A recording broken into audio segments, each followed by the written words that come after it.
Ayan, isang mapagpalang araw po ng Martes sa ating mga ka-hunters, December 3.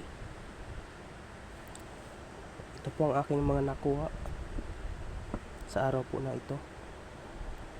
Pasensya na po at ngayon lang po ako makapag-upload. Gawa po ng karoon po tayo ng simpleng karamdaman at kailangan po natin magpahinga muna ng saglit. Ito po ang aking batong lila. Batong lila po siya. Kulay po niya ang laman ng gabi, pero lila. Ito naman po ang aking crystallize na ang daming butas-butas dahil binahayan po siya ng langgam. Binahayan po siya ng langgam. Ito naman ang aking bato umo na di ko alam kung anong tawag dito kasi namamagnet din po siya, guys. Ang kulay niya po ay batik-batik pero namamagnet po siya. Magnet po. Ito po ang aking magnet. Namamagnet po siya.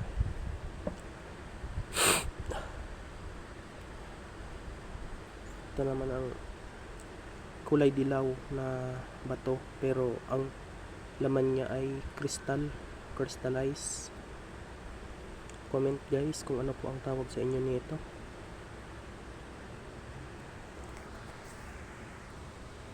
Meron din po tayong nakuha na batong mutya ng ipo-ipo. Ito po ang kanyang wangis. Kakaiba po siyang design.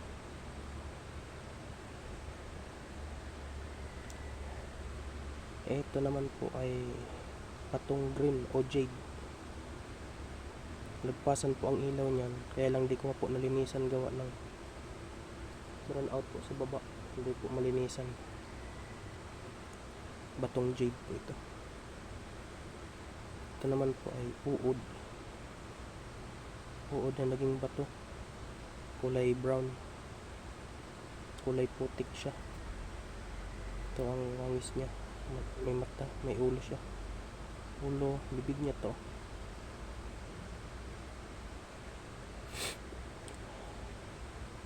Ito naman po ay itcha ng rebulto. Crystallized din po yan. Ganito pong wangis niya. Pero parang buntis po siya.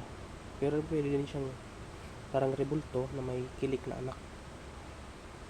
Ito po siya. Ito naman po ay aking pangil ng kidlat na nakuha. Mainit siya. Bumubula po siya sa tubig at magnet ay mahina siya. Mahina sa magnet pero malakas ang bula niya sa suka. Ito naman pangil talaga ito ng kidlat. Nakuha ko po ito sa kahoy.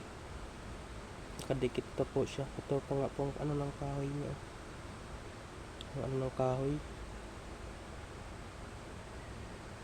Magnetic po ito, guys. Magnet. Magnet po ito. Napaka-magnetic niya. Madulas lang. Lakas ng magnet niya. Ito naman po, guys, ay magkatabi ko itong nakuha sa puno din. Ito sa puno nakatusok pero hindi ko alam kung anong tawag dito. Makinis din siya.